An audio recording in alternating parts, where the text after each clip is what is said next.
여러분, 한국이 개발도상국 시절에는 사업에 성공하신 분들의 공통점이 뭐냐면 무언가 먼저 본 사람들이 사업에 성공했습니다. 그러니까 일본이나 미국 시장을 가서 보고 오셔서 그대로 한국에서 사업을 하신 분들은 대부분 성공하셨죠. 무언가 먼저 본다는 것은 기회를 얻을 수 있다는 것입니다. 그래서 우리 인생의 최고의 날은 비전을 발견한 날이, 무언가 본 날이 최고의 날입니다. 또한 비전이 왜 중요하냐면 비전을 발견하고 비전을 마음에 품게 되어지면 인생에 의미가 있고 인생이 해석되어진다는 것입니다. 어떤 철학자가 다리를 건너가다가 다리 밑에서 벽돌을 굽고 있는 3명의 사람을 보고 물었습니다. 당신들 무엇을 하고 있느냐? 첫 번째 사람은 보면 모르고 내가 벽돌을 굽고 있지 않소. 이 말은 이 사람은 아무런 목적 없이 그냥 벽돌만 굽는 사람입니다. 두 번째 사람은 이렇게 대답합니다. 목구멍이 포도청이라고 하지 않소. 먹고 살기 위해서 일을 한다는 것입니다.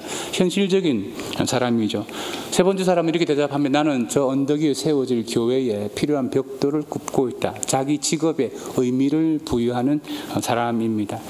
여러분, 여러분의 직업과 삶의 현장에서 인생에 의미가 있습니까? 해석이 되어집니까? 그러면 여러분들은 어쨌든 비전을 붙들고 살아오신 분들입니다. 그러나 인생에 특별히 의미가 없고 해석이 잘 되어지지 않는다 그러면 나는 비전이 없든지 아니면 비전을 잃어버린 사람일 수 있습니다. 그럼 자녀 양육이 어렵고 힘들지만 자녀 양육에 대한 분명한 비전이 있는 사람은 자녀 양육을 힘들어하지 않습니다. 왜? 분명한 비전과 목적이 자녀 양육에 대한 희생을 이끌어낼 수 있기 때문입니다. 초대 교회에 예수님께서 약속하신 성령이 임해서 제자들의 삶이 달라졌습니다. 능력 있고 많은 사람들이 왜 그들의 삶이 달라졌는가 의심스러워하면서 또 한편으로는 유대인 중에는 조롱하는 사람들도 있었습니다. 사도행전 2장 13절에 보면 또 어떤 이들은 조롱하여 이르되 그들이 새술에 취하였다 하더라. 이 말을 요즘 말로 바꾸면 올림픽에 선수가 나가는데 약물을 복용하고 운동을 했다라는 식으로 조롱했다는 것입니다. 그때에 베드로가 구약 성경 요엘서를 빌려서 이렇게 답변을 했죠. 사도행전 2장 16절에 보면 이는 곧 선지자 요엘을 통하여서 말씀하신 것이니 일렀으되 하나님이 말씀하시기를 말세에 내가 내 영을 모든 육체에 부어주리니 너희의 자녀들은 예언할 것이요 너희의 젊은이들은 환상을 보고 너희의 늙은이들은 꿈을 꾸리라. 그때 내가 내 영을 내 남종과 여종에게 부어주리니 그들이 예언할 것이요 라고 했습니다. 이게 국어 문법상으로 보면 동의평행법입니다. 이제 같은 뜻을 계속 비슷한 표현을 나타내는 것이죠. 한마디로 말하면 하나님의 백성은 성령이 충만해지면 하나님의 큰 일, 하나님의 비전을 보고 살아간다는 것입니다.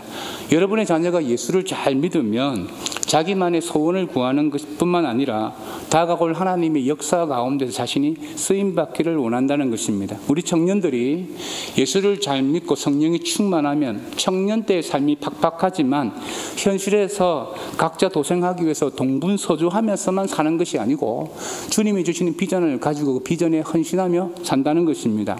우리 나이 많으신 야베스 우리 어르신들도 세상을 살아보니까 현실은 좀 다르더라 하면서 체념하면서 노년을 보내는 것이 아니고 하나님의 나라에 소망을 주고 인생으로 은혜로 인생을 해석하며 사는 것입니다. 이런 것을 할 수 있는 사람이 어떤 사람이냐면 하나님의 비전이 있는 사람, 할렐루야.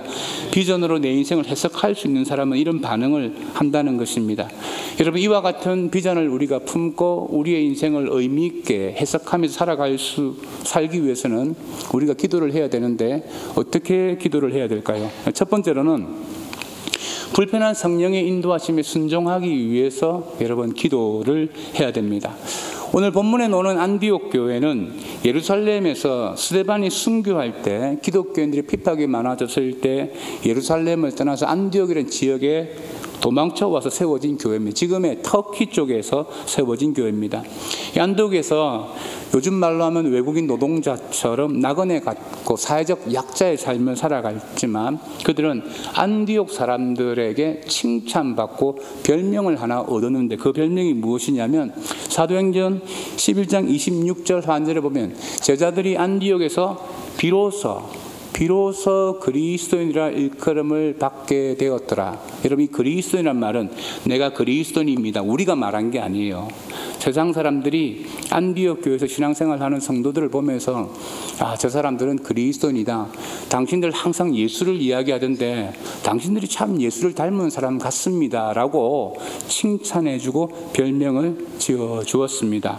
여러분, 안디옥 교회는 예루살렘에 구제를 했던 교회고 전 세계에서 선교사를 제일 먼저 파송했던 교회입니다. 어떻게 이렇게 안디옥 교회가 비전 있게 쓰임 받을 수 있었느냐? 오늘 우리 1절 말씀에서 보면 안디옥 교회에 선지자들과 교사들이 있으니, 안디옥 교회는 두 부류의 지도자가 있었습니다. 선지자가 있었고 교사들이 있었는데, 교사들의 이름은 나와요. 바나바, 시몬, 루기오, 마나엔, 사울, 5명의 이름은 나오는데, 그렇다 그러면 선지자는 누구냐는 것입니다. 우리가 선지자의 기능은 다 잘 알고 계시죠? 사도행전 11장에 보면 안디옥 교회가 시작되어질 때 이렇게 말합니다. 사도행전 11장 27절, 그때에 선지자들이 예루살렘에서 안디옥에 이르리니 그 중에 아가보라는 한 사람이 일어나 성령으로 말하되 천하에 큰 흉년이 들리라 하더니 글라우디오 때에, 로마 황제 글라우디오 황제 때 그렇게 되어졌습니다. 29절에 제자들이 각각 그 힘대로 유대에 사는 형제들에게 구제헌금을 보내기 위해서 작정했더라고, 이렇게 성경 기록하고 있습니다. 안디옥 교회에는 아가보 같은 선지자들이 있었어요. 근데 그 선지자들이 앞으로 흉년이 되어질 것이라고 예언을 했는데, 그 예언을 듣고 안디옥 교회 초기 지도자였던 바나바와 바울 같은 목사들이 함께 구제헌금을 작정하고 잘 준비해서 흉년 때에 구제헌금을 보냈다는 것입니다. 성경은 굉장히 쉽게 이야기하지만 안디옥 교회 교인들은 예루살렘에서 도망쳐 온 사람들입니다. 자신들도 사는 것이 힘들고 척박한데, 어려운데 구제헌금을 보낸다는 것, 여러분, 교회 공동체 안에서 분명히 반대하는 사람들이 있었을 거예요. 저는 그렇게 생각을 합니다. 그런 안디옥 교회는 성령이 허락하시는 새로운 통찰력에 열려있는 자세를 가지고 있었습니다. 뭐냐면 교회 안에 선지자의 기능이 있었다는 거예요. 그리고 또 이것이 과연 성령의 음성인가 하나님의 말씀인가의 균형을 잡고 말씀을 가르치는 말씀 사역자가 5명이나 있었다는 것입니다. 이게 성령과 말씀에 대한 균형이 있었다는 것이죠.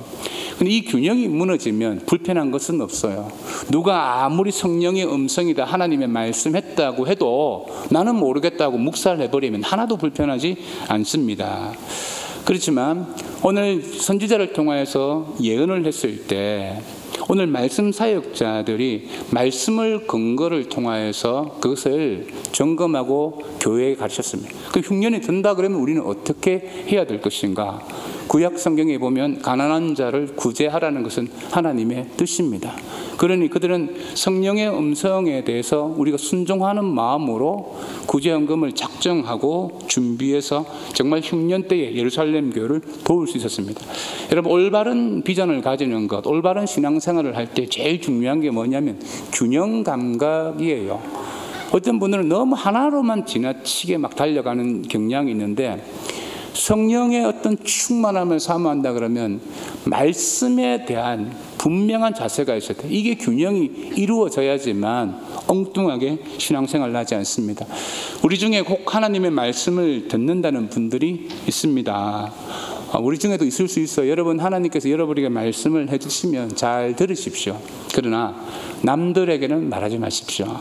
여러분, 하나님의 음성을 듣는다는 것은 주관적인 관점이 많습니다. 그래서 객관화하면 굉장히 혼란이 올 수 있습니다. 큐티 굉장히 좋은 것입니다. 하지만 그 큐티의 말씀이 나의 주관적인 말씀으로만 내가 받아들이고 나에게만 적용을 하면 되는 거예요. 큐티 듣고 우리 남편이 바뀌어야 된다 이렇게 기도하면 안 되는 거예요. 나에게만 적용하는 것이죠. 하나님의 말씀은 그런 거예요. 제가 결혼하고 난 다음에 저희 아내가 임신 8개월쯤 되어질 때 한 여청년이 이제 예배 직전에 대한 상담을 하는 거예요. 이제 대예배를 마치고 청년 예배 들어가기 전에 이 청년이 하는 말이, 전사님 제가 어젯밤에 꿈을 꿨는데 너무 생생하게 꿈을 꿨다는 거예요. 꿈속에 예수님이 나타나서 자기에게 최강령 전도사님하고 결혼하라 그랬다는 거예요. 저희 집사람이 임신 8개월인데 지금 예배도 들어가야 되니까 뭐 예배를 앞두고 야단치는 게 좀 그렇지 않습니까? 그래서 제가 좀 알아들으라고 이렇게 말을 했습니다. 자매님, 저도 일주일 동안 꿈을 꿔보고 예수님이 저에게 직접 나타나서 말씀하시면 제가 한번 깊이 생각해 보겠다. 이 정도 말하면 알아들어야 되잖아요. 그런데 이분이 일주일 뒤에 다시 확인하러 왔더라고요. 예수님이 꿈에 나타나셨냐는 거. 그냥 꿈에 나타나지 않으셨다. 뭐 내가 틀렸는지 당신이 틀렸는지 둘 중에 한 명은 틀렸지 않겠느냐 하니까 이분이 하시는 말씀이 전도사님이 주의 음성에 불순종하는 거라면서 저를 정죄하고 교회를 떠나가셨습니다. 여러분, 누구가 하나님의 음성을 들었다라고 말하면 혼란스러워하지 마십시오. 그 사람에게 말씀하신 하나님이 여러분에게도 말씀합니다. 할렐루야. 아멘. 누가 하나님의 말씀을 가지고 막 이야기할 때 두려워할 필요 없습니다. 그리고 중요한 것은 그가 하나님의 말씀을 말했다 그러면 성경에 다 기록되어져 있습니다. 우리는 무슨 음성을 들을 때 이 성경을 통하여서 검증해야 되는 거예요. 근데 바울이 이 아가보 선지자의 예언을 듣고 안디옥 교회에서 흉년을 잘 대비했거든요. 그래서 예루살렘 교회를 도와주는 이 참 좋은 모습도 있었습니다. 그런데 여러분, 사도행전 21장 10절로 11절에 보면 이런 말씀이 있습니다. 여러 날을 머물러 있더니 아가보라 하는 한 선지자가 유대로부터 내려와 우리에게 와서 바울의 띠를 가져다가 자기 수족을 잡아매고 말하기를 성령이 말씀하시되 예루살렘에서 유대인이 이같이 이 띠 임자를 결박하여 이방인의 손에 넘겨주리라 하건을 냈습니다. 이 말은 앞으로 사도 바울이 예루살렘에 올라가면 결박당하고 로마로 압송되어지고 순교한다라는 그 예언을 한 거예요. 이 예언을 듣고 많은 사람들이 지금 사도 바울에게 예루살렘에 올라가지 말라고 울면서 부탁을 합니다. 그리고 누가 지금 예언한 거예요? 흉년을 예언했던 아가보가 예언을 한 겁니다. 그러니 얼마나 신뢰가 되어집니까? 그런데 여러분, 바울이 어떻게 하는지 아십니까? 여러분들은 어떻게 하실 것 같습니까? 지금 올라가면 죽는다 그러는데 어떻게 하실 것 같아요? 바울은 이렇게 행동합니다. 사도행전 21장 13절로 14절에 보면 바울이 대답하되 여러분이 어찌하여 울어 내 마음을 상하게 하느냐? 나는 주 예수의 이름을 위하여 결박당할 뿐 아니라 예루살렘에서 죽을 것도 각오하였노라 하니 그가 고난을 받지 아니하므로 우리가 주의 뜻이 이루어지이다 하고 거쳤노라. 할렐루야. 사도 바울은 불편한 성령의 그 말씀을 듣고 말입니다. 그것을 피하려고 하지 아니하고 그 고난을 통해서 하나님의 계획이 자신의 삶 가운데 이루어지기를 순종했습니다.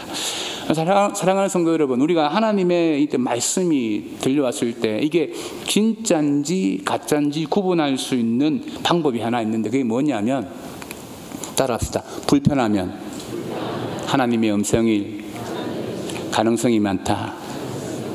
여러분, 이게 불편하잖아요. 그럼 이게 하나님의 음성일 가능성이 많아요. 성경에 보면 원수를 사랑하라, 뭐 용서해줘라, 긍휼히 여겨줘라. 자, 원수 사랑하는 거 불편하다, 불편하지 않다. 여러분들은 예수님 반열에 있어서 하나도 불편하지 않는 것처럼 저를 바라보시는데, 여러분, 우리가 이게 말씀대로 순종하려고 하면 너무 불편해요. 항상 거룩한 부담이 불편하면서 오는 거거든요. 근데 한 번도 나는 이 성경 말씀을 듣거나 기도하거나 설교를 들을 때 불편함이 한 번도 없었다.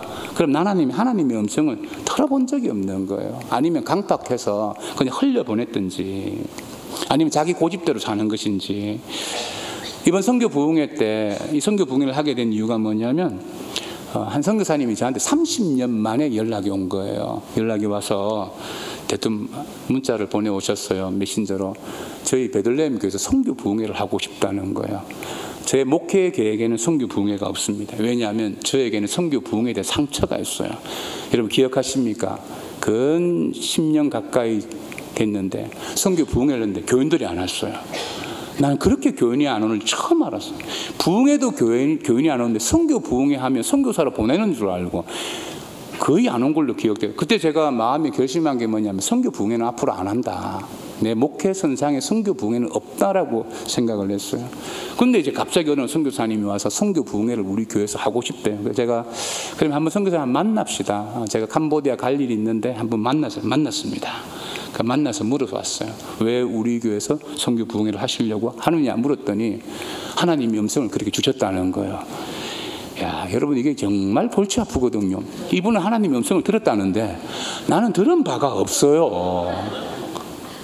그럼 제가 물었어요. 그래서 이제 거절하기 위해서, 아니 선교사님, 요즘 부흥회를 해도 사람이 안 옵니다. 그러면 선교 부흥회하면 더 안 옵니다. 그러니까 이분이 하는 말이, 목사님 아무도 안 오고 한 명만 있으면 된다는 거예요. 목사님 한 명만 있으면 되지 않느냐. 그래서 제가 이게 생각해 보겠다고 너무 불편한 거죠. 그럼 제가 묵상을 해봤어요. 불편하지 않습니까? 부흥회를 했는데 사람이 안 모여도 목사 리더십 안 세워지고 굉장히 어려운 부분들이 많습니다. 그래서 저는 선교 부흥회 하겠다는 마음을 가져본 적이 없어요. 근데 제가 불편했기 때문에 생각해 보았어요. 제 편하고자 선교 부흥회를 안 하고자 하는 이 마음에 하나님이 말씀하시는 것 같더라고요. 저는 하나님의 음성이 그분에게 들렸는지 아닌지 그건 잘 모르겠어요. 하나님의 음성이 자신에게 들렸다고 저한테 부탁하는 사람들이 얼마나 많았겠습니까? 그런 사람이 한두 명이겠어요? 근데 대부분의 그런 부탁을 제가 거절합니다. 근데 왜 이분의 부탁을 제가 받아들였느냐 그러면 마음이 불편해서 그렇습니다. 여러분, 우리가 신앙생활 하면서 성령 하나님이 우리에게 주시는 음성 가운데, 감동 가운데 불편함이 있습니다. 그러면 그 불편함에 순종하기 위해서 기도하십시오. 그것이 비전을 이루는 길인 줄 믿습니다. 여러분, 예루살렘 교회가 신학적으로 굉장히 탁월한 교회였습니다. 초대교회 모든 신학적인 문제를 예루살렘 교회에서 다 다루었는데, 예루살렘 교회는 말입니다, 세계 선교 비전을 위해서 크게 쓰임받지 못했어요.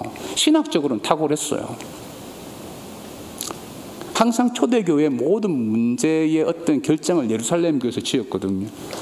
그러나 그들은 성령의 음성에 대해서 균형 감각은 좀 부족했습니다. 그러니 AD 70년경에 로마가 예루살렘을 멸망시킬 때 예루살렘 교회도 함께 사라지고 없었습니다. 하지만 안디옥 교회와 같은 이런 교회들은 계속 세계 선교에 쓰임받을 수 있는 이유가 뭐냐면 성령과 말씀의 균형이 있었다는 것입니다. 여러분, 성령 하나님께서 여러분에게 말씀하십니까? 혹시 불편하다 그러면 주의 음성인 줄 여러분 믿고 순종하기 위해서 기도하는 성도가 되시길 축복합니다. 두 번째로, 여러분, 불편하지만 여러분 가슴을 열어달라고 기도를 해야 됩니다. 자, 무언가 큰 일을 이룬 사람들은 인간관계 가운데 새 가슴을 가진 사람은 없어요.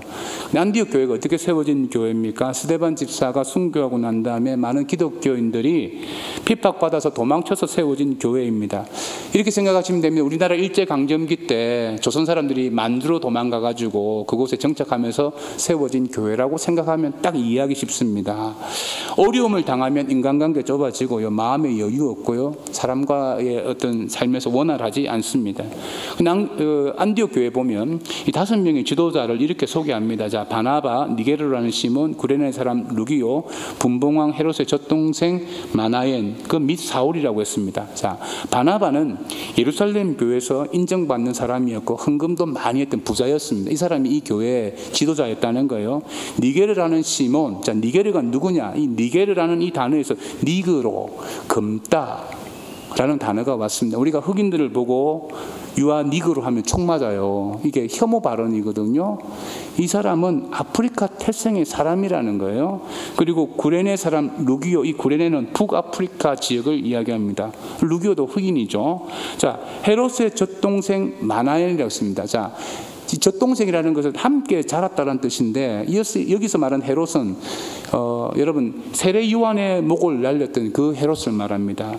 그가 얼마나 교회를 핍박했습니까? 그와 함께 어린 시절을 보냈던 이 마나엔이 안디옥 교회의 지도자가 되어줬다는 것입니다. 그리고 우리가 알고 있는 사울은 누굽니까?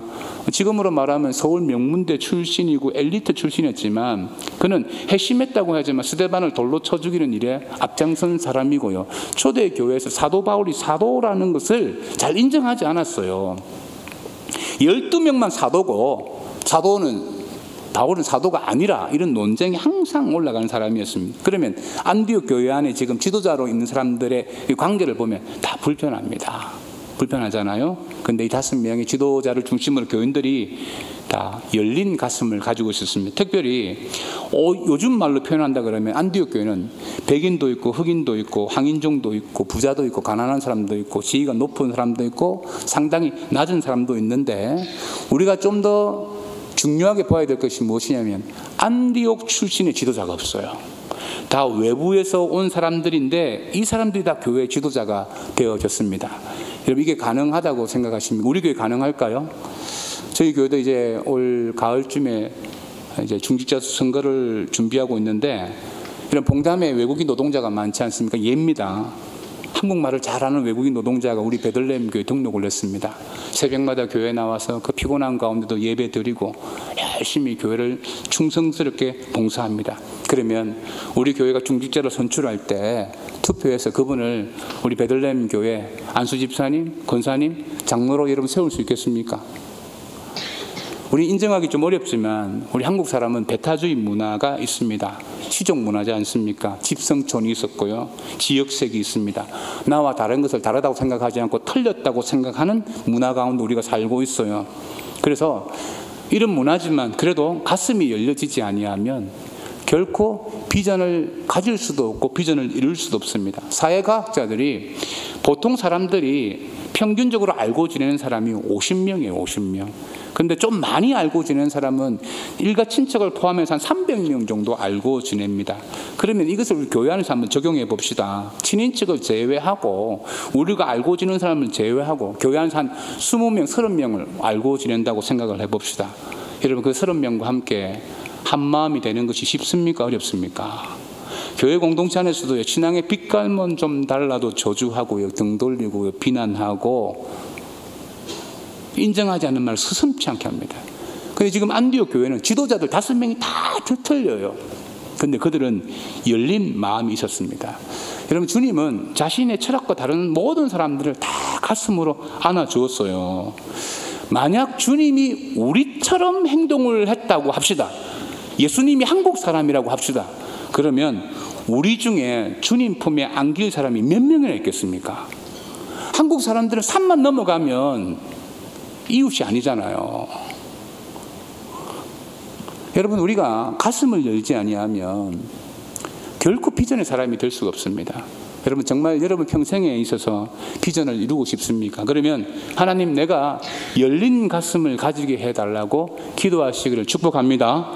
그리고 마지막 세 번째로, 여러분 불편하면 비전에 희생하기 위해서 여러분 기도하셔야 됩니다. 자, 예수님의 삶을 하나로 요약하면 희생이었어요. 여러분, 인생이 희생 없이 되어지는 것이 있으면 저에게 한번 말씀해 주십시오. 그러면 저희 아들을 그것을 직업으로 삼게 하려고요. 희생 없이 되는 건 하나도 없어요. 제가 선교 부흥회 때 잊지 못하는 말씀이 뭐냐면, 야곱이 부자가 될 수 있는 이유가 하나님이 축복했기 때문에 그것도 있지만, 야곱의 삼촌이었던 이 라반이 사기꾼 중에 사기꾼이었는데 자기 조카의 연봉을 10번이나 속였어요. 20년 동안 조카를 갑질해서 모든 것을 다 빼앗았어요. 근데 야곱은 그런 외삼촌, 사기꾼 같은 외삼촌 밑에서 희생했습니다. 그랬더니 하나님이 라반의 소유를 빼앗아서 야곱에게 주었다. 이게 성경의 기록이라는 것입니다. 사랑하는 성도 여러분, 무언가 비전을 이루기 위해서는 희생이 필요하고 그 희생을 하기 위해서 우리는 기도를 해야 돼요. 사람들은 대부분 월급만큼 일합니다. 연봉만큼 일합니다. 그래서 비전을 이루기 어려운 거예요. 왜? 연봉 이상으로 넘어가지 않기 때문에. 여러분이 받는 연봉이 하나님이 역사를 얼마나 역사를 하겠어요. 하나님이 역사를 하고 싶어도 그 연봉에는 역사를 할 수 있는 게 아니에요. 우리는 항상 연봉같이만 일하고 큰 일을 하려고 하기 때문에 문제가 생겨지는 것입니다. 만약 당신이 당신의 비전을 이루지 못했다 그러면 그 중에 하나가 그 비전에 희생하지 않았기 때문입니다. 그냥 먹고 살기 위해서만 살았다라고 말할 수 있습니다. 사도행전 13장 2절에서 보면 이런 말씀이죠. 주를 섬겨 금식할 때에, 섬긴다는 거 예배를 말합니다. 금식했다. 5명의 지도자가 앞으로 안디옥 교회가 어떤 방향으로 나갈 것인지 금식하며 기도했다는 것이죠. 그때 성령이 이르시되, 성령님이 주체예요. 이렇게 말합니다. 내가 불러 시키는 일을 위하여. 이 목적이에요. 성령님께서 자신의 목적을 이야기합니다. 내가 불러 시키는 일을 위하여, 세계 선교를 위하여 바나바와 사울을 따로 세우라고 말합니다. 안디옥 교회 안에 5명의 지도자가 있는데 그 지도자 중에 이 2명을 세워서 세계 선교에 사용해라고 말씀하고 있습니다. 여러분, 안디옥 교회를 누가 세웠습니까? 성령의 도구였던 바나바와 바울이 세웠어요. 그들의 제자 훈련을 통해서 그들의 삶들이 변화되어져서 안디옥 사람들이 그들을 향해서 그리스도인이라고 부르며 칭찬했습니다. 아가보가 예언했을 때 그 흉년에 대한 예언을 듣고 바나바와 바울이 성도들을 잘 격려하고 준비해서 예루살렘 교회도 구제하게 했던 그런 탁월한 지도자입니다. 사실 어떻게 보면 이 2 사람 때문에 안디옥 교회가 존재하는 것인데, 성령 하나님께서 세계 선교를 위해서 이 5명의 목회자 중에 가장 영향력이 있는 바울과 바나바를 선교사로 보내라고 말씀합니다. 선교를 위해서 안디옥 교회가 희생하라는 것이죠. 자, 여러분, 안디옥 교회가 불편했을까요? 안 불편했을까요? 매우 불편했을 것입니다. 근데 그들이 이 문제를 어떻게 해결했느냐? 자, 사도행전 13장 3절에 보면 이에 금식하며 기도하고 2 사람에게 안수하여 보내니라 했습니다. 여기서 여러분, 금식이라는 단어가 나오는데, 여러분 혹시 금식해 보셨습니까? 금식을 너무 오래전의 일들이라서 기억을 잘 못하시죠. 금식을 딱 하면 밥밖에 생각이 안 납니다. 먹는 것밖에 생각이 안 나요. 제가 그 기도원에서 금식할 때 항상 힘든 게 뭐냐면, 금식하는데 이 식당에서 기도원에 왜 식당을 왜 하는지 모르겠어요. 그 냄새가 막 이래요. 근데 금식하면 항상 배가 고프고 막 먹는 것밖에 생각이 나지 않는데, 어느 순간에 보면 이 몸이 말입니다. 마음으로, 이 생각이 몸에서, 배고픔에서 마음으로 옮겨가면서 하나님의 인도하심에 대한 갈망이 생기기 시작합니다. 그러면 그때 응답을 받아요. 이게 금식이 가지고 있는 능력인데, 어떻게 보면 금식은 희생이죠. 그 희생을 통해서 하나님 앞에 능력을 받는 것이죠. 여러분, 이 세상에는 중립적인 삶은 하나도 없습니다. 우리는 다 어느 곳에 희생하고 헌신하며 살아갑니다. 돈에 헌신하든지, 명예에 헌신하든지, 권력에 헌신하든지, 취미생활, 가족에, 아니면 자기 자아에 헌신하며 살아갑니다. 여러분, 헌신이 뭐냐면 우선순위가 생긴다는 것입니다. 자, 여러분, 결혼을 성경적인 의미로 결혼 생활을 딱 정의하면 뭐냐면 헌신이에요. 헌신. 제가 이번에 우리 장모님 자녀 중에 한 명이 이제 결혼한다고 신랑을 데리고 온 거예요. 그래서 제가 신랑 앉혀놓고 이런저런 이야기하다 물었어요. 혹시 아내와 엄마가 동시에 물에 빠진다면 누구를 건져낼 것인가? 최병석 집사님 인상 쓰면 안 돼요, 이게. 집사님, 자, 동시에 빠져서 누구를 건져낼래요? 그랬더니 이 신랑이 하는 말이 아내를 먼저 건져내겠다는 거예요. 엄마가 없어서 그런 말을 한 것 같기도 하지만 이 정답이에요. 그럼 엄마는 누가 건져낼까요? 아빠가 건져냅니다. 아빠가 없으면 119가 출동해서 건져냅니다. 결혼 생활에서 우선순위는 부부예요. 이 부부가 먼저 헌신되어져야 되는 거예요. 여러분, 지구상의 인구가 80억 정도 있는데 그 절반이 남자와 여자로 나누어져 있습니다. 그러면 이 땅에 한 성인 여자가 30억에서 25억 정도가 있습니다. 저의 예를 든다면 저희 집사람보다 예쁘고 착하고 음식 잘하고 똑똑하고 부드럽고 센시티브한 여성들이 많을까요? 적을까요? 많다고 이 연사 강력하게 외칩니다. 많죠. 저희 집사람보다 예쁘고 뭐 부드럽고 음식 잘하고 그런 여자들이 많지만, 그러나 다른 여자 쳐다보지 아니하고 한 아내에게 헌신하고 희생하는 것, 이게 결혼 생활이에요. 이게 헌신하는 거, 이게 우선순위예요. 그럼 우리가 하나님 앞에 헌신했다, 하나님 비전에 우리가 헌신했다 그러면 우리가 어떻게 해야 됩니까? 여러분 스스로 한번 질문해 보십시오. 여러분, 하나님의 비전에 헌신하기 위해서 여러분 기도하십니까? 이 기도하지 아니하면 이게 할 수 있는 일들이 아닙니다. 요즘 베들레헴 교회 굉장히 불편합니다. 여러분, 교회는 불편하시잖아요. 주일학교는 교사가 없어서 불편하고, 주차할 때 주차 공간 없어서 불편하고, 주차 안내하시는 분 없어서 불편하고, 식당에는 우리 권사님이 땀을 뻘뻘 흘리면서 국수를 삶지만 먹는 사람들이 너무 많아요. 이게 또 불편해요. 막 모든 게 다 불편해요. 제가 이 교회 부임하고 난 다음에 이렇게 불편한 적이 없었어요. 다 불편해요.